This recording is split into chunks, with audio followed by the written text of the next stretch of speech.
can hear you going clear as day. Oh, I'm not gonna be. Get rid of it. Yeah. Oh yeah, these things are powerful, bro. When I came on their show, the first time I was here, my stomach was like gargling. Like I heard it in the mic, I'm like, oh, if I heard that, everybody else heard it. How's you guys, wait, you're on number 7? 7. How's you guys' headphones? They I'm good? Yep. Yours I'm need to good. be up or down? Solid? I'm gonna mute the mic, start the intro, and then bring you in like 10 seconds.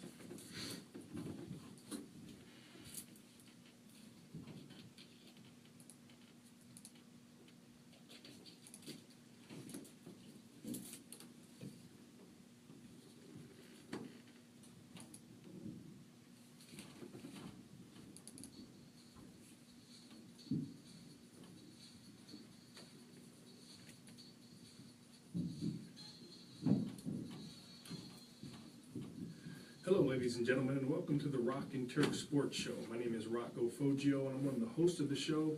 And usually I'm joined by Justin Turk and Dominic the Ref Regio, but they've left me solo dolo today.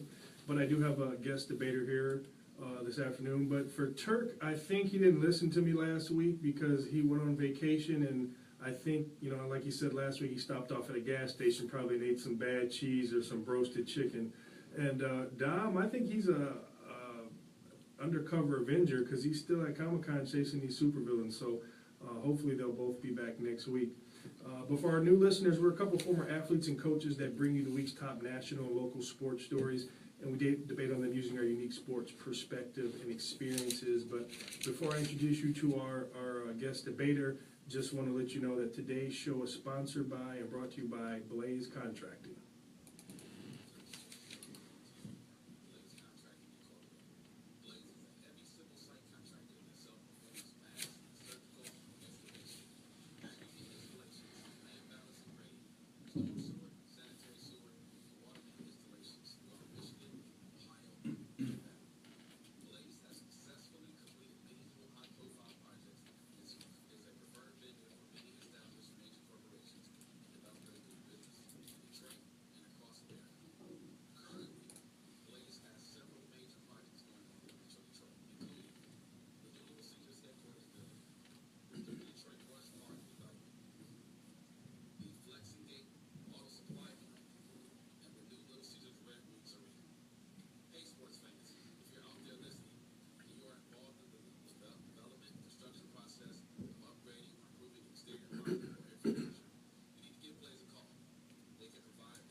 Five seconds.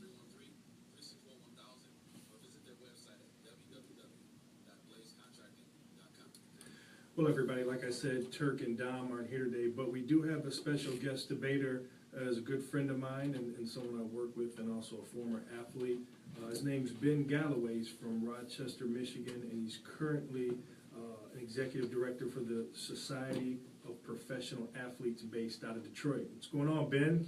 How's it going? How you doing today? I'm always good, man. Just usually Turk says it's been raining, so I think what I'm thinking, Jay, is that Turk's been bringing the rain because he's not here. And it's a Right. beautiful day It's outside, gorgeous. so that means we'll have a pretty good show. So I hope you're listening, Turk. Yes, I'm giving it to you right now.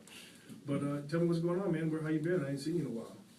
I've been going great, man. Got a little 2-year-old boy at home. Got a beautiful wife keeping me busy. Our organization is up and running, and we're helping guys, coast to coast, North America, U.S. and Canada, and it's just overall it's a great thing. All right, well, we'll get to that. We're going to interview in the last hour, so we'll get everybody the details of what's going on. I think it's pretty great stuff you sent me, and I knew a little bit about it, but actually getting in detail, and it's something everybody should listen to. It's pretty great. But you're on here as a guest debater, so don't get crushed because I'm bringing this sports knowledge and what we're talking about, and just an overview of some of the topics. Obviously it's game 1 tonight versus the Cavs versus the Golden State Warriors. Game 1, it's a big deal. This is what I've always said, why the NBA isn't interesting, this is what everybody knew was going to happen. So all the stuff that happened in between, you know, it wasn't exciting. Playoffs weren't exciting. We'll talk about that, and also obviously what LeBron's legacy is going to be. Last week we talked a lot about, you know, comparing him to MJ and some things, but we'll see what it'll be if he wins or loses this game. I think that's probably the biggest storyline. We'll get into the Seattle Seahawks drama out there, Richard Sherman and Russell Wilson, and what's happening with that. And then also, like I said, last hour, we'll interview you and get your information out there. But I just want to talk about, we're not going to talk about male rompers anymore. I saw some other things like that, and actually I'm getting excited because people are now putting stuff up, like if I see you out there, you're going to get beat up. So I'm glad that's not going to be a trend that takes off, because that was scaring me, because I got a little nephew, and I'm thinking, what is he going to do seeing guys walk around this stuff? So I'm good with that. I think the internet successfully killed that before it even became an actual trend. I'm glad, because that was just, I gotta be honest with you. I would pay real good money to see Rocco walk around downtown. Oh yeah, with a romper. But see, but hold on, wait. Here's the thing. What was the key word? What's it worth? What's it worth to you? Hey, we'll talk about it off air. But you know what? If I do it, everybody know I got paid for real. And then also, I guess Turk covered the gas station, eating gas station food. If you didn't hear last week, you know, it's not a funny story, but there are some fatalities that happened, and I forget where at, but 6 or 7 people passed away because they had some bad nacho cheese from whatever happened. So, you know, we had just talked about when I was a kid, you don't eat out. Get stuff that's exposed. And Turk was like, man, my whole life I've been doing it. And I was like, stop, bro, don't do it. And so he was down in Dominican Republic, and he was coming back, and I don't know what he ate. Sounds like some gas station food, Turk. But hope you get better, man, and so you can come get this beat down next week. But also, seeing that you're here, you said that you got a guest that's going to call in as we talk about some of these topics. So I'm excited about that. I think a lot of the people here will be excited when you told me who it was, and even though I'm not a fan of this particular one of the places he was from. Don't be hating. Come on. Hey, I got to, man. If you know what's in my blood and who I came from, you'd understand. But first thing we want to get into is, and we'll be waiting for the special mystery caller to call in. But we'll get it kicked off right now. I'm excited. You know, this is the drought that happens in summertime. I'm not a big hockey guy. Most people aren't, and especially if the Red Wings aren't involved.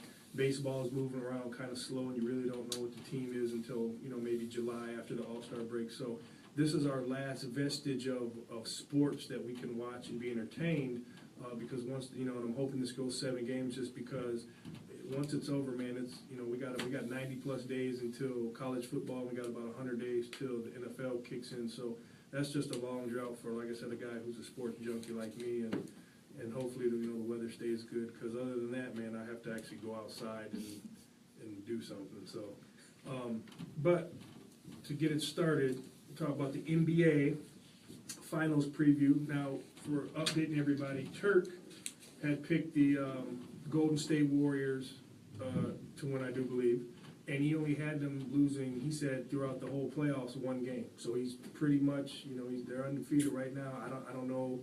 You know, a lot of people are picking the Cavs in 5. I don't know, and I picked the Cavs in 7, which I don't know.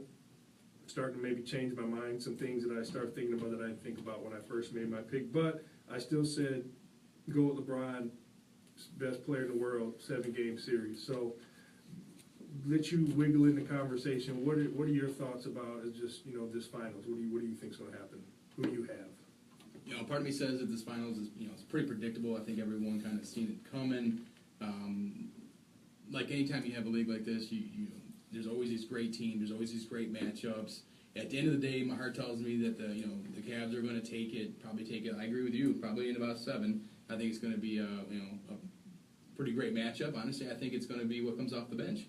Who contributes, who gets the minutes. I think LeBron, you're going to find LeBron. I think you're actually going to see him get worn out a little bit. So who steps up and who can perform?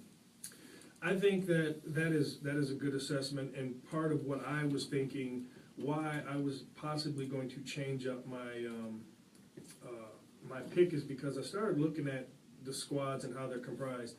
And yeah, I know everybody knows KD's on there, but I really started to think that last year this team had them down 3-0 with pretty much it was an unhealthy Curry after he twisted his ankles in the Western Conference.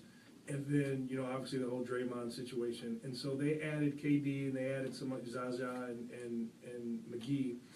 But you really look at the Cavs and running through a weak East, and I really didn't look at what they picked up. And they only really picked up Kyle Korver, really. J.R. Smith is not playing at the same level he was playing last time. Kyrie's playing great. Kevin Love is always that question mark. I think you can get in his head, and we'll see what happens with that. I think LeBron also is going to deal with KD. That's going to be, like you said, some of the pieces on the board are going to cancel each other out, and who's got the better bench. And I think that the deeper bench may be with Golden State. So I'll stick with my, because I hate when people go back on what they say, but when I was really, I think I was getting caught up in the Eastern Conference Finals and watching them kind of blow through everybody and say, you know what, but 7, let's say, I'm going to stick with my pick. I said 7, they'll win in 7 because they got the best player in the world. He'll pull it out somehow, but tonight, I don't know. That's I don't know. But with that, what do you think about LeBron's legacy? Because that's all you've been hearing. LeBron, either he's not comparable to Jordan, he's not close to Jordan, he's better than Jordan. Jordan's got, it still comes down to Jordan's got 6 rings. What will you think? And he's already brought up a couple times that he's chasing MJ, and that I don't particularly like it, but I think your legacy should be done. You should talk about that when you're done playing, not while you're playing, but he's bringing that up a lot. So what are your thoughts on his legacy if he wins, and what is it if he loses? Well, I think at the end of the day, LeBron's legacy, it's much bigger than he is, for many different reasons, both on the court and off. In my personal opinion, I don't think he lives quite yet up to Jordan's legacy, but we all grew up with Jordan being the icon and the guy that he is, let's face it. Yeah. You still got some hoops to jump through if you want to get to that level, but at the end of the day, he's still up there with being one of the greats. But when I look at something from 10,000 feet and I look at a player, I look at on the court, off the court, what are they doing, in terms of stats, but what are they doing for the community? And I think this is one of the highlights of LeBron's legacy is going to be the LeBron James Family Foundation. I think that's huge for what he does for the community. And I think that, every game that he wins, every stat that he puts up just builds that up and helps out those kids in that community. Oh, look at this guy. He's the good guy. I'm the savage of the group. I don't care about any of that. Good cop, bad cop, man. Good cop.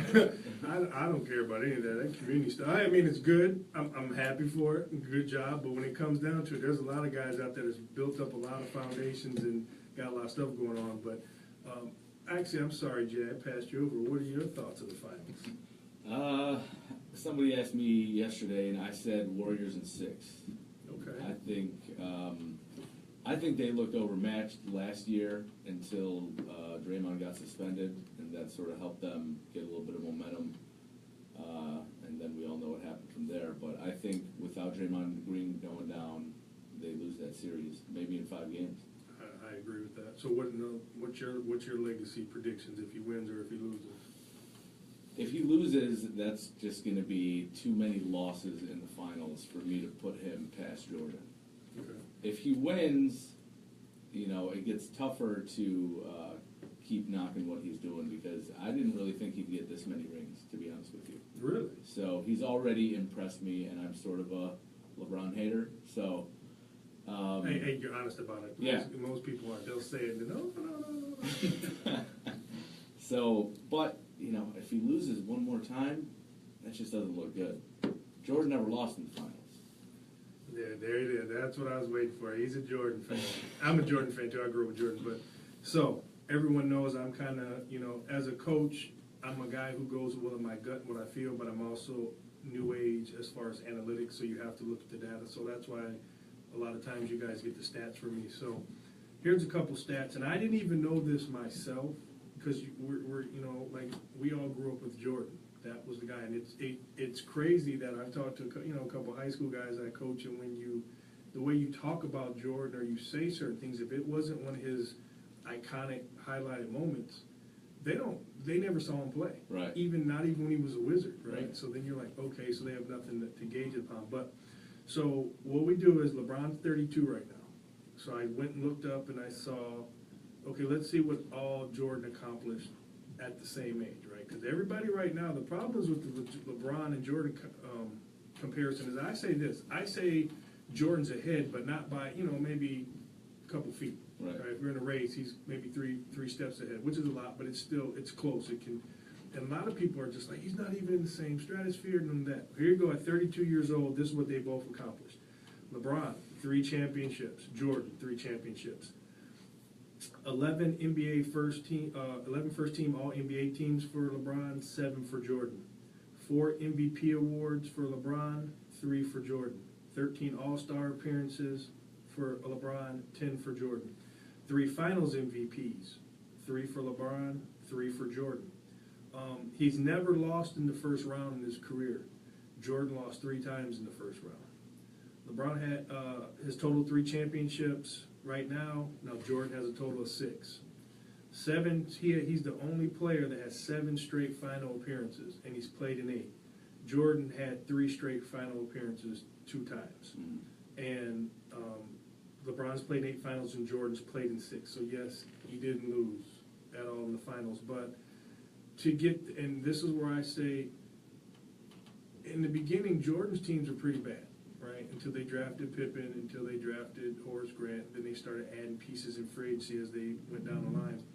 Those Cleveland teams, when they played the Spurs, I ask anybody right now to just, maybe outside Larry Hughes, because that's the joke everybody makes, name somebody on that team, right? But they got Mo crushed. Williams. Mo Williams, right? But I mean, he was like the second best player on that team. Absolutely, he's an okay player, not. But so when you look at that, I think his leg. Now, if he wins or loses, he's going to get crushed if he loses, right? You couldn't get your team to victory. You can't. Remember, guys, it's a team game. But yeah, and the other thing is the guy's got, in my opinion, just watching him play and the way he takes care of himself, he's got 3 or 4 more years of competitive, meaningful basketball. So I think that he'll be good. Now, the other thing that irritates me about this is when they talk about, well, he couldn't, get his first shot. He couldn't do it until he left. Well, yeah, league was a little different. So Jordan couldn't get his until he got help at it. But I was looking at things like this. So in 89 and 90, when the Pistons won their championships, Isaiah and Joe Dumars, they got Mark McGuire in a trade for Adrian Dantley. And that gave us a shot in the arm and took us on our way. The Bulls, they drafted Pippen, Horace Grant. And then later, for the second run, they picked up Rodman, which was a huge, and Tony Kukoc. So those were 2 big pieces that they put in. Then the second go-around for the Pistons, they had Chauncey and Rip. They couldn't get it done until they got Rasheed, right? So you're looking at this. There's 3 guys. You got Boston, the original, big 3 that they just went out. The first free agency went out and got it. And then obviously, people don't remember in 94, 95 with Houston, it was Kenny Smith and Elijah Wan. And then Clyde Drexler came in there. So throughout history, you're seeing it's always been 3 guys. It's just how they got there and why LeBron left to go win a championship. Hey, that's his business. But I think that gets put over him too much because if he would have stayed in Cleveland, he would have never won because some of the assets that are there, especially Kyrie, got there because of when he left, they were the worst team in the NBA and they got drafted. So I think, in my opinion, his legacy will be okay. In the media, probably slam him because it's something to talk about on TV. But when you get down to it, a lot of his stats, his numbers, how he plays, and here's the other thing about he's just a player in general. Jordan couldn't play all 5 positions. This guy can't. Jordan didn't want to be a ball handler. This guy could be if he wanted to be a point guard. And I think the thing that and I've never understood this, he gets knocked because his 3rd best quality may be him being a facilitator or getting other people involved where Jordan will score first. How you knock somebody gets a team involved when it's a team game, and he can take over when he wants to. So my thoughts on that are, I think his legacy will be fine. I know I'm going to get a lot of calls. Oh, I'm sorry, too, if you guys forgot to give out the phone number. The number here at Echo Network is 248-721-8570. Give us a call and let us know what you think about your Game 1 your finals prediction, and also what do you think about LeBron's legacy. Also, if the phone lines are jammed up, you can't get through, hit us up on Twitter. The Twitter handle is @RockinTurkSports with a Z. RockinTurkSports with a Z. And that number again is 248-721-8570. So basically, we got here, you got me saying the Cavs are going to win in 7. I'm kind of flimsy on it. You're strong, they'll win in 7. Got him at 7. And Jay, you got 6 with Golden I State. got it at 6, and that'll be in Cleveland, right? Game 6 should be in Cleveland. That'll be fun. So, I don't know. I personally, I guess for me, my heart of hearts, I want Golden State to win because my dad's from Ohio. My dad played Ohio State. I just don't have a lot of love for Cleveland, Ohio in general. So, and obviously that's one of our, outside of like Turk's always saying, you look to the left, we got Chicago. You look to the right, we got Cleveland. So let's just, unless it's like when bowl games happen, I root for the Big Ten, no matter what. I'll set things aside, but I'm not rooting for the Eastern Conference because I'm a Pistons fan. I can't. So I picked the Cavs, but I wouldn't be upset if Golden State wins. But you guys are pretty staunch on your picks. Let me throw this on the table. With everything that's on the table and everything everyone's doing, who do you guys got for your big MVP? Going for your Finals MVP. You know what I'm going to say? Because I'm going to tell you another thing. The person that has the most pressure on them is not LeBron. It's KD. He came here for this sole reason. I don't care about the regular season. He came for this sole reason for himself to win an MVP. To win a title and to help them get over the hump of LeBron. So I'm going to say, and it's hard to say because last year, the year when they lost, LeBron should have been the MVP. He should have. I don't know if they're allowed to do that, but he played out of his mind when they lost the first time against Golden State. But I'm going to say that KD is going to be focused, and he's going to be ready to play. And he's had the opportunity to play LeBron in one finals before. So, and I think this will be a little bit of get back. So I'm going to say the Finals MVP is going to be KD because I think he's been a team player and bought in, but what's his name? The other Klay Thompson hasn't had a very good postseason. And Curry's going to give you what he's got, but I think if Klay Thompson doesn't step up, I think they're going to need KD. So my MVP would probably be if Golden State wins, it'll be KD. Mm-hmm. And I'll give you a shot. If Cleveland wins, I think that the MVP could be Kyrie, because it probably should have been him last year. Because even though LeBron had a good series, without Kyrie they wouldn't have won. And I know it shouldn't come down to 1 or 2 games, but. So I'll say on the Golden State side, it's KD, and on the Cavs side, it's Kyrie. What about you? Well, I think you can make an argument several different ways, but if I had to, despite who I think is going to win, I think that Kevin Durant's going to pick up that MVP. He's playing the best defense of his career. He's just killing it right now, and quite frankly, I think Curry's not too far behind him. I think you could go 1 and 2 with that. I might even put LeBron as a third, and I know he's shoring up all their advertising space right now. But. What about you, Jay? MVPs. I'm going with KD. I was a huge fan of him leaving Oklahoma City. I wanted him to get away from Westbrook. Wherever he went, I was cool with it. The fact that he went to my current favorite team, the Golden State, just makes it all the more better. So I'm really hoping he gets it. I think Steph Curry, he's going to have a lot to handle with Kyrie, so that's going to influence some of his offensive numbers. And maybe, I think, my coach mind, I'm probably putting Clay on Kyrie. That's because, true. And then let KD and LeBron go at it, and then, we'll see what happens. Maybe Steph, I would actually take Shumpert and probably start Shumpert and make him guard Curry. Yeah. And just make everything tough for these guys and make them so. We'll see what happens, though, but we will find out at 9 o'clock tonight, or two and a half hours. The game will kick off, so we'll have our answers and we'll talk about it next week. Now, we didn't get to this next topic last week because we ran out of time, but I wanted to talk about it because it's been funny. It was to me, maybe it's because I'm a former football player and you as well, but. This drama that came out of Seattle last week, kind of what's been brewing since they lost the Super Bowl to New England, kind of came to a head last week, and it was pretty deep, and they talked about it a little bit, and then obviously you got the finals going on, and it kind of got swept under the rug. But I think it's a bigger deal than what people are saying, and maybe they'll get back to it because we're 100 days out from the season, maybe 80 some days from camp, so. But the drama that's out in Seattle is between kind of Richard Sherman and Russell Wilson with a little bit of Pete Carroll sprinkled on top. And for you guys that don't know what happened or what came out last week is, so everyone knows when they lost the Super Bowl to the Patriots, everybody's like, why didn't they get the ball to Marshawn, let him punch it in? And, they said, we want to do this, we saw the play, we went with it, we just didn't make a play. And obviously everyone saw Richard Sherman's reaction and what he had that kind of whole offseason. Thought it was kind of over and done with. Then during the season, same type of situation came up. They threw the ball against the 1 yard line, they didn't get it. Richard Sherman again lost his mind. This time he was yelling at Pete Carroll, yelling at some of the coaches, and it was kind of, it was getting bad. And they had a bad offensive season last year. It wasn't great. Obviously with Marshawn being gone, they had some injuries.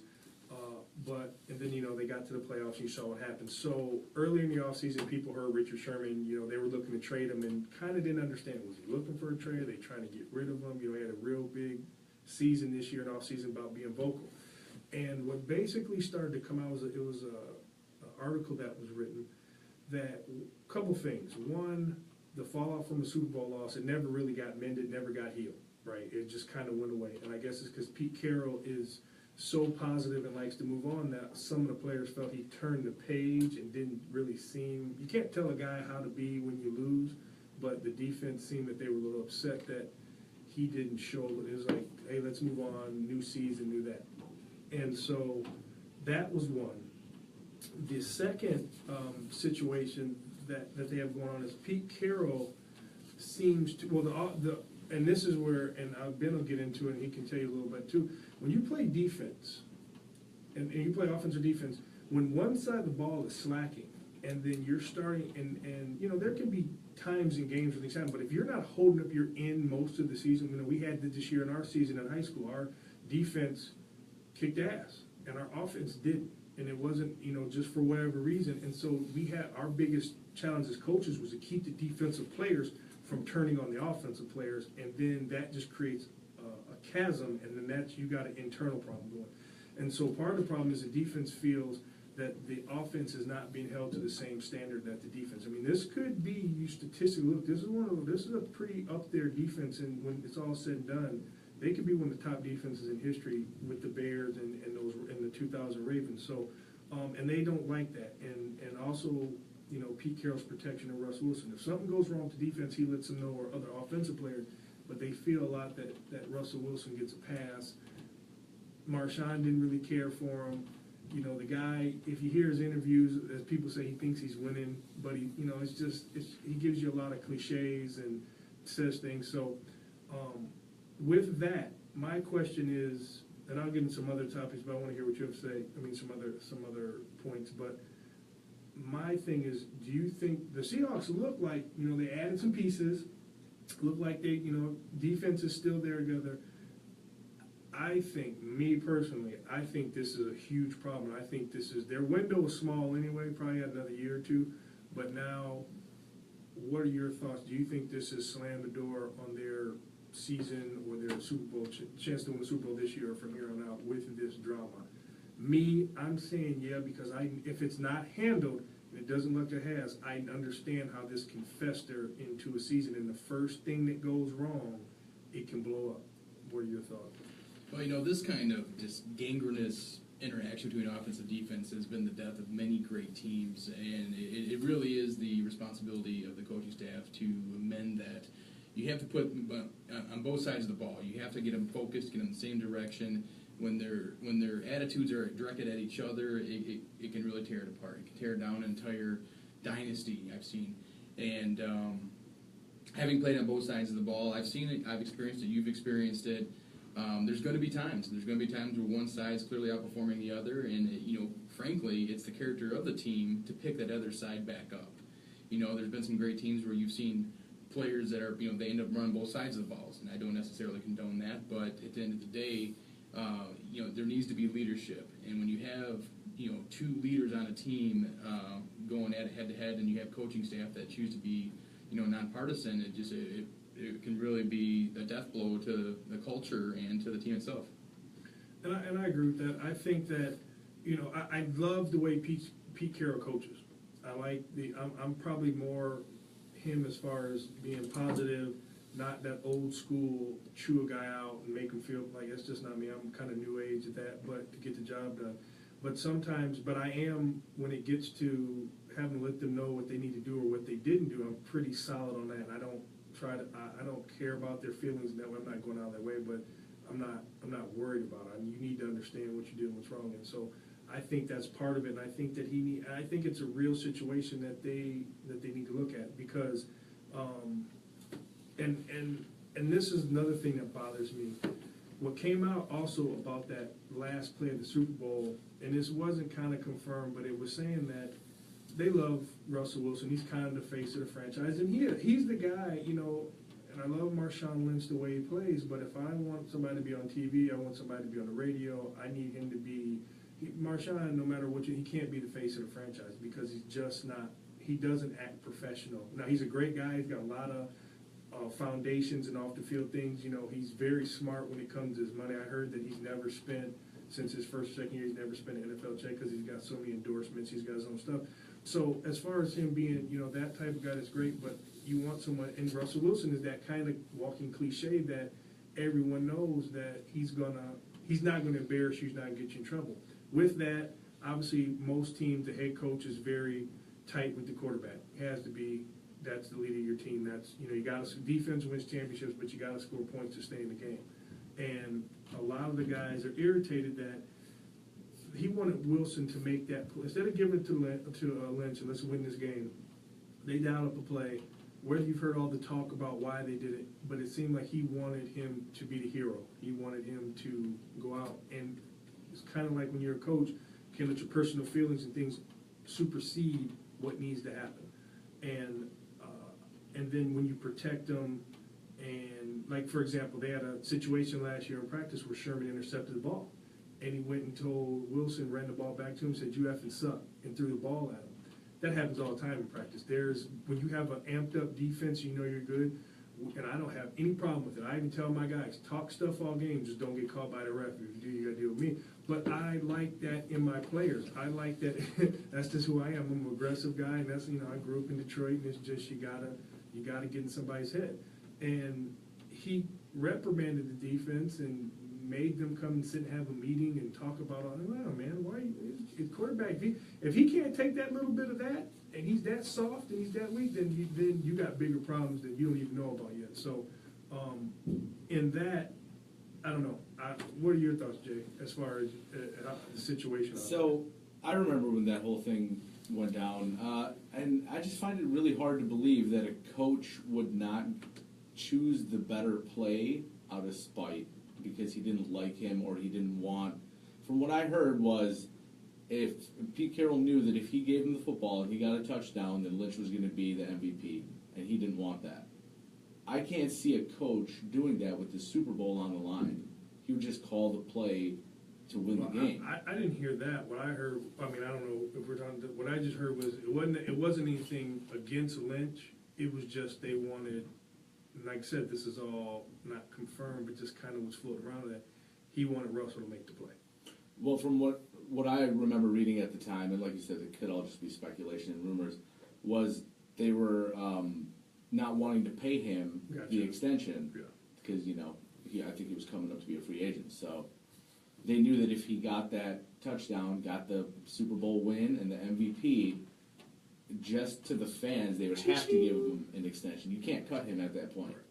So when you hear those kind of speculations, and it is. There's never going to be. This is all conjecture. You're never going to be able to verify any of this.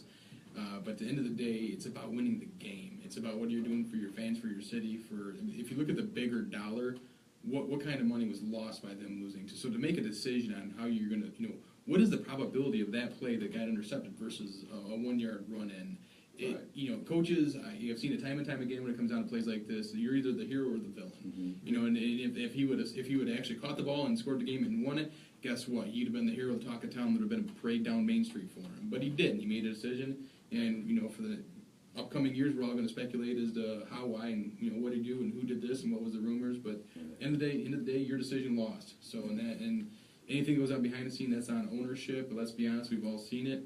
Ownership can make these kind of decisions, and it leaves us, the the talk shows and the fans to try to sweep up and figure out what happened. But But I think what it is for guys like, especially Jay's a sports fan, but to me, you guys like Turk, Dom, that played the game, and especially for me and Turk being a coach, I do question. I've heard the explanation, and I'm looking at the situation, the timeouts, the time left on the clock. It still doesn't make sense, right? And maybe I'm new school, but I'm also old school as well. That, you know what, 3 yards in the cloud dust.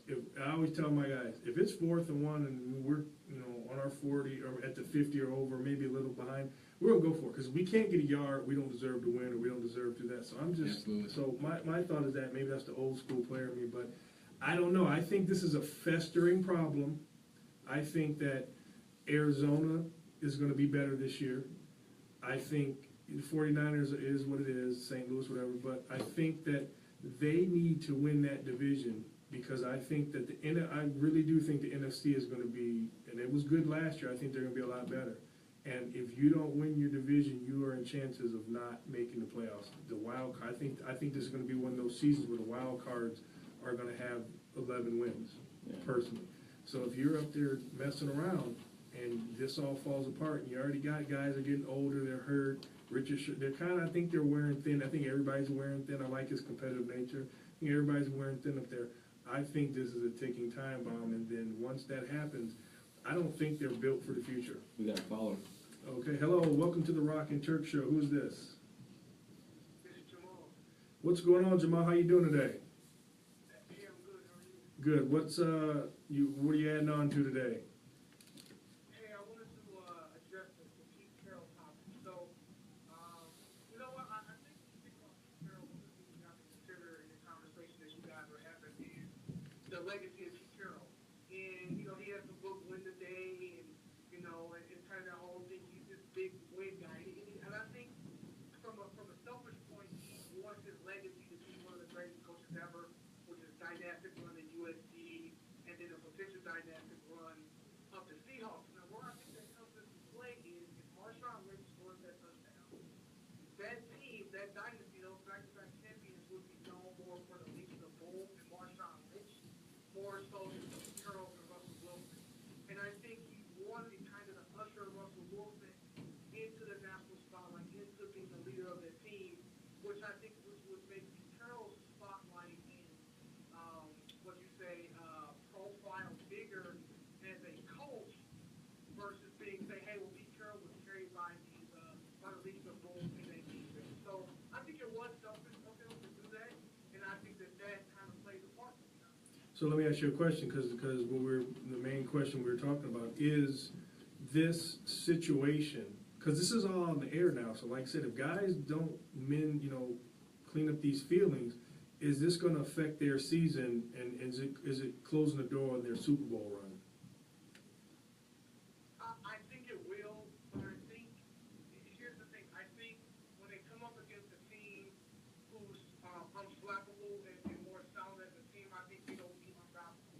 I guess that's to say, if they were to play, let's say, the Patriots, which are odds-on favorites to win the Super Bowl and they get to the Super Bowl again, I think that's when we'll finally see that ism testing. We'll see that friction really come to its head. I don't know if you'll see this much in NFC. Obviously, there are good teams all throughout the NFC, but I think they actually could make it back. But I think when they're finally testing the team that's as solid as any team that you'll find in the league, like the New England Patriots, I think that's when you'll finally start seeing the defense kind of break out and have their true motions kind of on display. And I think it will eventually affect that team. But I think they are good enough to actually get back and play for the Super Bowl. So it's kind I of disagree. yes and no, but I don't think they'll win the Patriots. And I think a part of that is because of the issues that will come down from the White House. I think you're a few pennies short here. I mean, this kind of disenfranchised team. I mean, it would take an act of God to get these guys back together. I think the wound is pretty deep. I think the coaching staff has clearly made it, made their decision as to which way they're going to go with it. They lost, arguably one of the best running backs. Did you force a retirement? Didn't you? He says that he retired because he wanted to. At the end of the day, that 1 yard could have made all the difference in the world. And I think, you know, if you'd won that game, you would have had a different team going into next year. But I think this year, I think you maybe have a lost cause on your hands. Well, you know, we'll find out. If they play the Bengals and stomp on the Bengals, then we'll know that they're back and they'll make that run. Because, see, Bengals are just a trash team from a trash state. You know what, the Bengals are trash. I don't care about them with Calvin and they used to play. But, you know, the last thing I'll leave you with this. The offense that Seattle has is better. They have better weapons.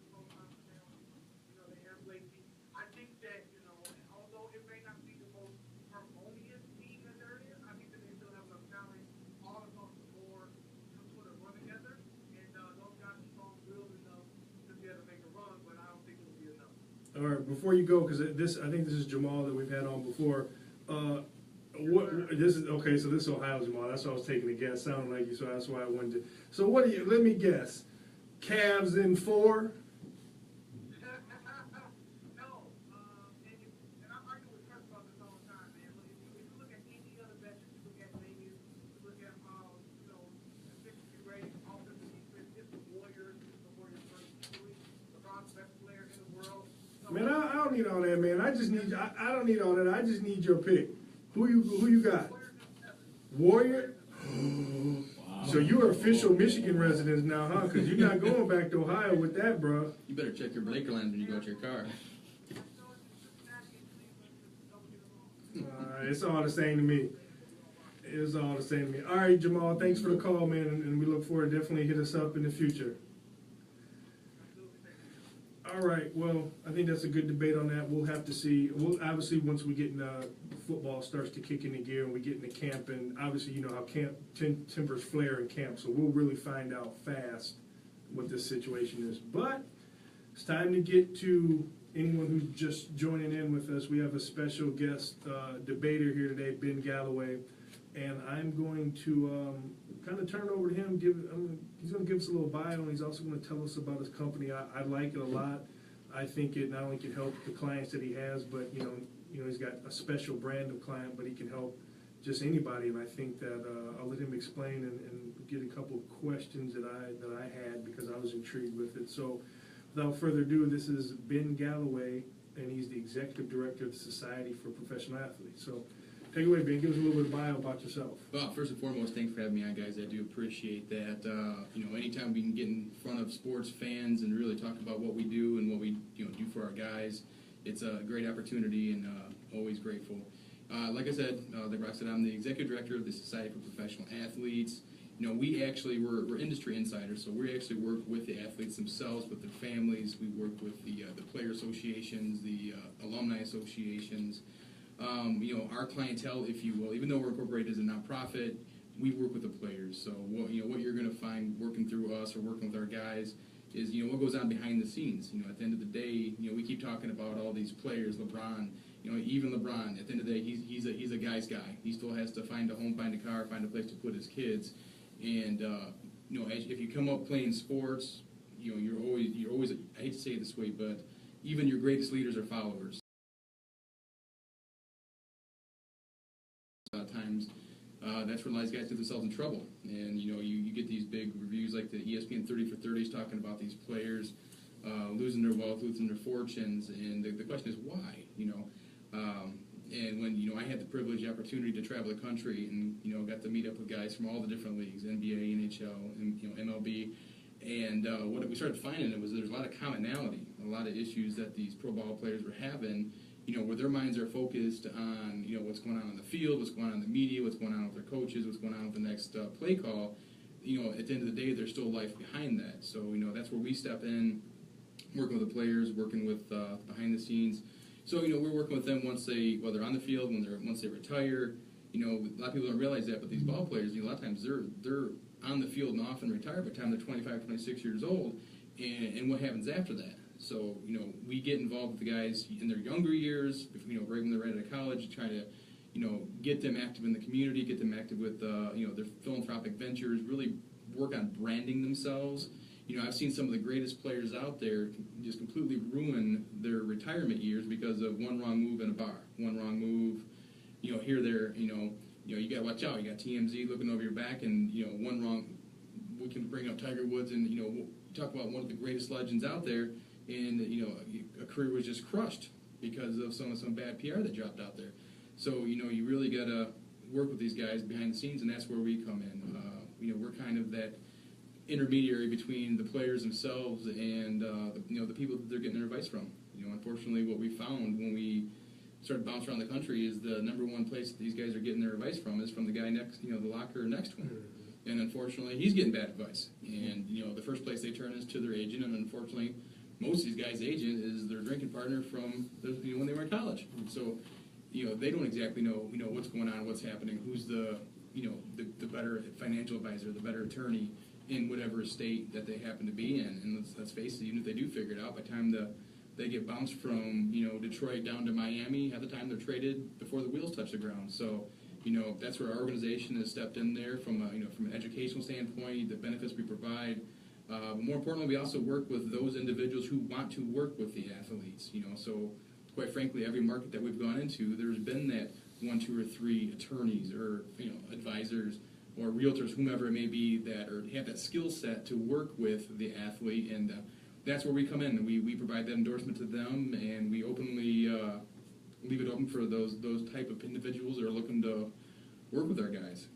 And I think that's important, obviously, being around it. One of the biggest things is that, let's just call a spade, especially in your NFL and your Major League Baseball and basketball. There's a lot of inner city kids, or a lot of kids from poor nations or areas, and the problem is, unless you have someone teach you, you don't know, right? And these guys, like you said, they get into school, they don't know how to, I remember a story Shaq said that he was going to come out his junior or sophomore year or junior one. I think he stayed with all 4 years, but 1 year he's going to come out early, talk to his mom, and said, I'm ready to go. And she said, okay, you got to open up a bank account, put $500 in and said, balance this checkbook. He couldn't do it. $500. This guy's 20 years old. So he said, all right, I need to stay in school. Well, there's so many kids like that don't know how to hold on to money, do that. So I think that is awesome. So that leaves my first question is, what made you decide to create this nonprofit for pro athletes? Like, what was the burning drive behind it? Well, if there's one person on this planet that really has an inside track on that would be you, my brother. There was a fateful trip down to Pittsburgh we took, and we spent some hours, just hours, talking about some of the issues that came and went with athletes, and that was kind of a seed, a genesis to kind of where I'm at right now. And over the years, I've had many other great athletes that have stepped in and kind of given me their 2 cents as to what their issues were, and what the concerns were for them. More importantly, why were they having the issues? And it came down to unfortunately, there was a lot of bad advice in many different directions. Unfortunately, like you said, you take a young man who grew up with nothing or grows up with nothing, doesn't have 2 cents to rub together. All of a sudden, because he can put a ball in the hoop, he walks away with a multi-million-dollar contract. What's the first thing he's going to do? What any 18-year-old, 19, 20-year-old kid's going to want to do? He's going to want to go get that fancy car that Everything that's on MTV. Yeah, everything that's on MTV that he's never had. He wants that crib, and unfortunately, they don't have the foggiest idea of the real world that's out there, and that's really where getting in their heads and working with the branding, getting the right people in front of them that they can trust. Because unfortunately, the first time you get that paycheck, I promise you, there's going to be 17 cousins that pop out of the woodwork that all have got the greatest investments in the world. That's what. And it just kills them. That's what Tavon Austin said. He got drafted, and they talked to him like 2 days later when he got the thing. He said, "What's the biggest thing that's changed your life?" He said, "I got 12 cousins that I didn't know I had."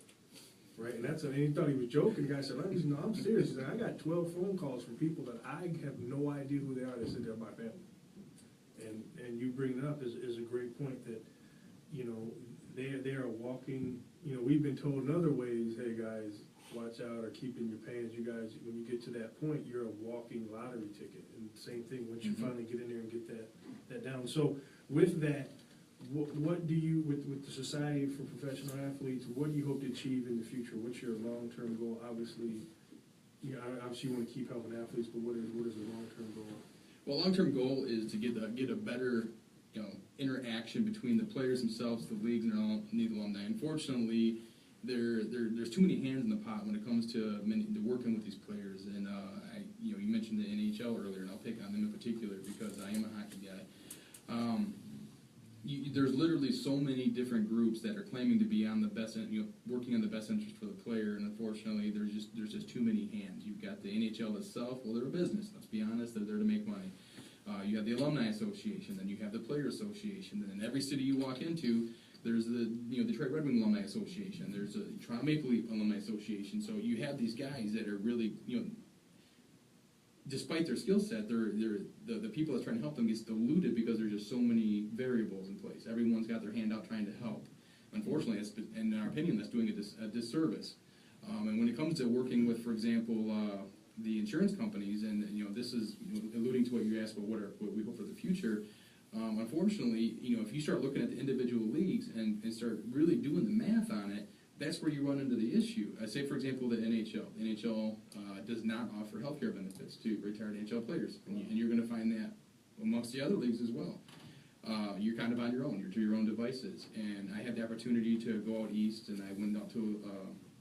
I was in Toronto, and I was meeting with their alumni association, and he expressed to me, he said it's a concern because we absolutely would love to help the players.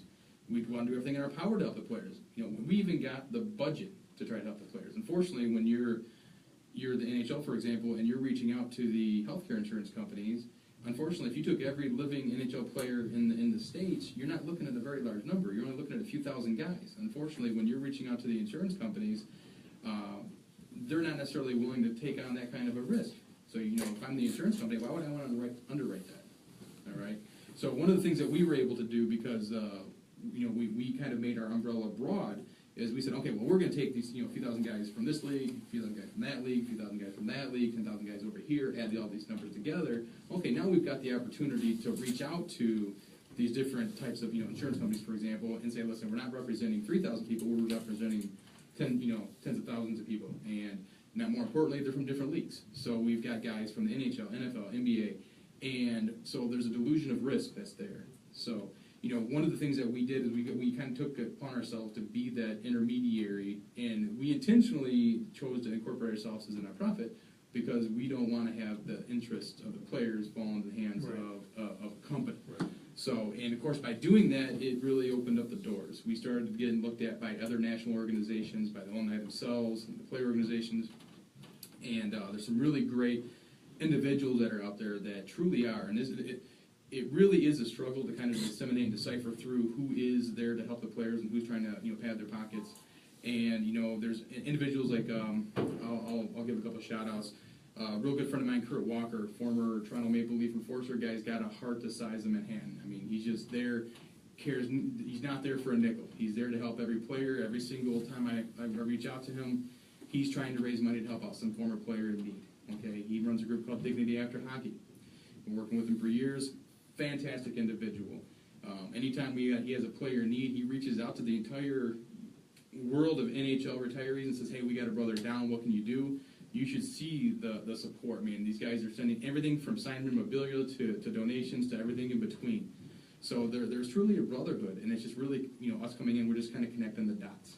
All right. That's awesome. So we got time for one more question, but this was kind of cool when I looked into it, and you have tell me a little bit about the Premier Regenerative Stem Cell Wellness Centers, because I know with a lot of, I've been fortunate I came out unscathed, but guys, those are some big treatments that are coming up. I mean, that guys can use.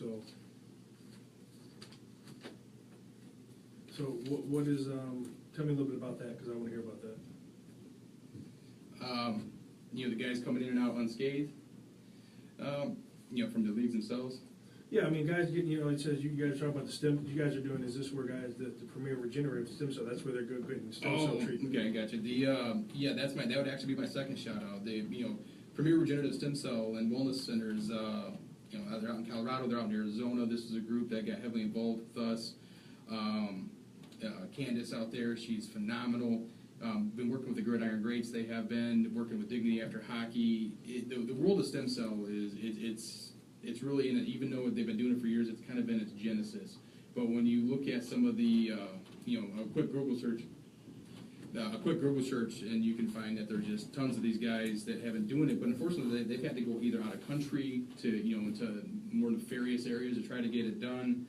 and it's a new technology, if you will. But Premier Stem Cell out in Colorado, they've been taking in players with us, and they've been, for lack of a better term, I hate to say experimenting, but they've been offering their service to our guys because they really want to see what kind of benefit can you get from this, and they're really exploring everything from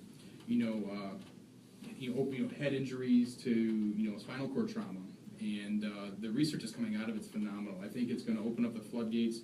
I give these guys another 5 to 10 years, and that's going to be the way to go. Yeah, because we just had a kid that had just had some stem cells done to a rotator cuff. Mm-hmm. Needed to come by, and so it obviously required that he didn't need surgery. So I mean, anytime you tell an athlete, just on that aspect, that they can do things of that nature. So I'm all for things of that nature, because my dad, he back in the day, but he walks around, he's kind of beat up. He's got a broken collarbone, got some knee issues, got all those things. And as he gets older, you got to stay on, or it gets worse. So definitely for guys that are done playing or still playing, they can get in there and get help. That's pretty good. I definitely wish you would. A lot of guys, and I understand some of the things you're saying, being in the financial industry, and obviously if anyone's listening that either has a person that's venturing into the professional world, or someone who's not playing anymore, or even yourself, because these same information that he's given to these athletes is no different than what he'd give to you. Obviously their bank account may be a little bit bigger than yours, but in the long run the help is the same thing, and it can get you to where you need to be. But it's always good. There's too many people that are walking around here that are kind of waiting for that rich uncle to die and get some inheritance, versus really knowing. And a lot of people are scared about things, but the only way that you can defeat something is just walk through it. So definitely, I would say, if you have any information you want to leave out, how people can reach you and find out more about your services. All right, well, the easiest way to reach out to us, you can either find us on social media, you can go directly to our website, which is www.thesfpa.com. You can reach out to me on Facebook at Benjamin Galliway. That's Benjamin, last name Galliway, Galliway. You can find me on LinkedIn. Any one of those ways, I'm real quick to respond. And we're open to all the different service providers that are interested or willing or wanting to work within this industry. One of our programs is actually endorsing them. So we're going to do the background check to make sure you've got the capabilities and licensing, and we give that cushion to the players, that they know that when they're talking to somebody that this person's actually already been vetted. Well, that's awesome. Well, hey guys, take advantage. I know Ben, he's a good dude. He's also, like you said, he's got like you talked about, Mr. Walker from the Maple Leafs. Ben's got a huge heart too, and he really does want to help people. So appreciate you being here, man. Thanks for stepping in. Thanks for having me. Yeah, I wish Turk could have been here so we could have ganged up on him and give him a Bring it. But once again, everybody else, thanks for listening. But as we're getting out of here, just wanted to let you know that today's show is sponsored and brought to you by Blaze Contracting. Happen to your man. I think I'm on a delay, having an issue getting my text messages out of here. Because I sent him like 15 messages, and he never responded. And I don't know, when I finally went through, he's like, I'm trying to call in. And then he just sent me one that says, can I call in now? And that was at 10 till. You guys get a bad signal down here? Shouldn't be. I guess it depends on what network you're on. Thanks for what we do this outro. I'm probably gonna just tease the NBA playoffs because there's not a lot of stuff right now to talk about next week. But I'll just do that, and then say, hey, you got any last comments or concerns or whatever, and then we'll make speak up a little bit. Make sure that music doesn't. Yeah, but it's muted now. But you want me to play the outro while you talk over it? No, just start as soon as the commercial is over. Start the music. Okay. Yeah, 15 seconds. 15 seconds.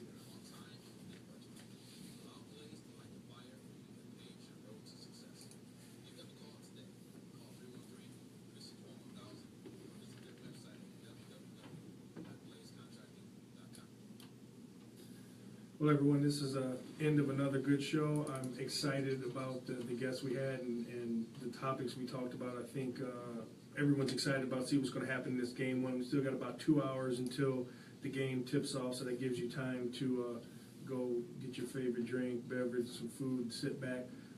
Thanks again for Ben Galliway being here today from the Society of Professional Athletes. Thank you for coming. Thank you for debating with us. Thanks for having me. Anytime. Thanks for taking it easy. Yeah, you know, I came prepared today to beat somebody else up, but he chickened out and was eating that gas station food. So, but definitely, and anytime you want to call in and tell your people about the show and your buddies, and we, again, appreciate everyone who's listening. Next week we will be talking about the couple games that are going to pass by before next Thursday, and see where we're at as far as our predictions and how the series is going. And also, we're going to get to this Conor McGregor situation. They said that the fight was, he had signed his paperwork and they're moving forward. Now some other things are coming up with Bob Arum. Dana White was pretty vocal about his discord for him, and we'll get on those subjects. And then start rolling NBA and NFL and college football season is starting to roll in. So we'll start tweaking some stories from there and getting us ready for the real game that we like to watch. But once again, thank you, and hopefully next week, Dom, the referee Joe, and Justin Turk will be back to come take this butt whooping that I give out every week. Thanks a lot. Have a good night. All right. Good stuff. There you go, man. So what Jay will do is he'll send it over to me in a couple of days. What I'll do is just cut the interview part, and I'll send you the link after the show in a couple hours. Whatever he'll have just the show for us. I'll put it up on. I'll put everything up and send it to you. And then when he cuts that